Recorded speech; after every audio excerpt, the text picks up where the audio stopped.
gentlemen, friends, artists, countrymen, welcome to what is probably our most important exhibition to date. It's our 100th.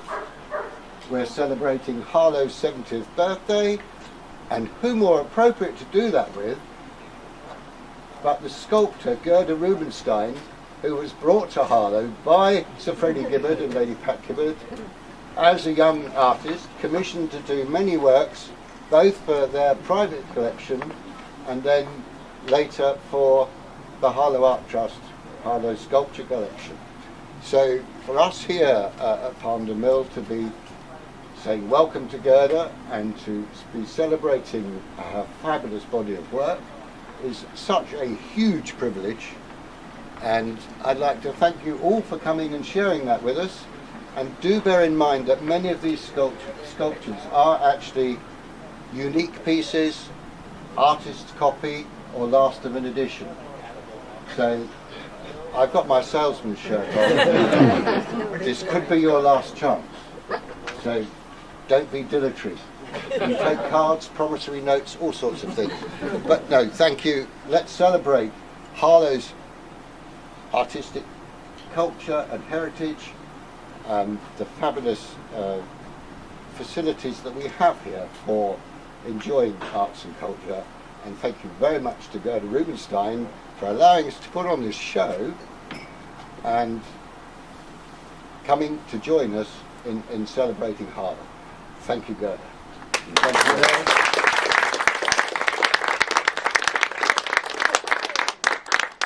I would like to say, in reaction to that without Roger, there wouldn't be any of those things coming to gallery. His enthusiasm and the way that he puts things, and because of my advanced age nowadays, I can't actually easily go to places and things, and he comes and collects it, and it's so enthusiastic. So really, I would say, without Roger, there wouldn't be a show ever.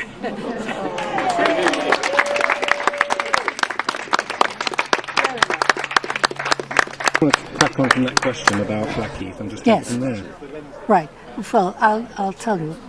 I lived in Blackheath, and I had an exhibition there called the Gallery 66 or whatever, and Lady Gibbard, who then used to be Pat Fox Edwards, lived in Blackheath and invited me and Michael Frayn, I think the writer, for a meal, because she was always very interested in inviting people.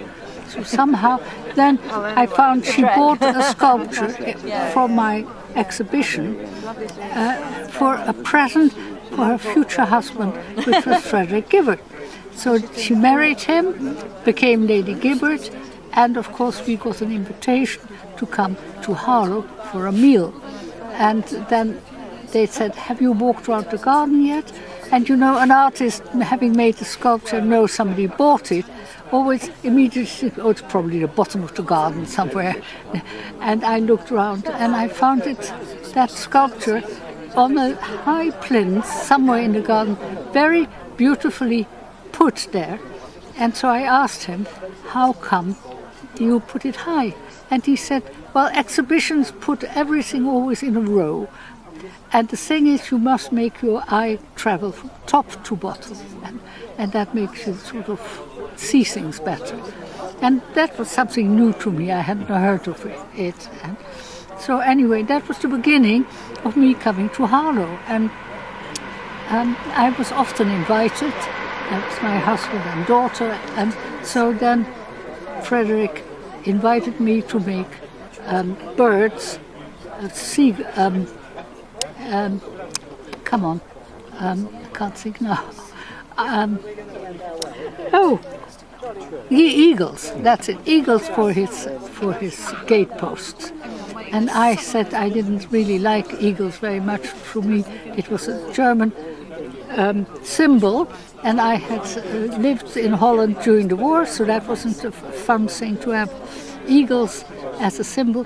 And he said, you must look at them as a wild bird that needs to feed, and why don't you go to the zoo and look at eagles there? And so that's what I did. And the eagle in the zoo called Goldie had just escaped and was living in a park, in Regent's Park, for 2 months or so, till she or it got capped again and brought back to the zoo. So she was famous, and it made a lot of people come, oh, look, this is Goldie who escaped, and freedom. And so I went to the zoo, and the zookeeper even let me get into the cage. And so I wanted to actually take some photos of the eagle just about to open its wings to go and fly, but in that sort of not aggressive way. And that's what I did. And then, having made one, I said to Frederick, come to my studio because I think it might be too big. And he said, don't worry, make the second one.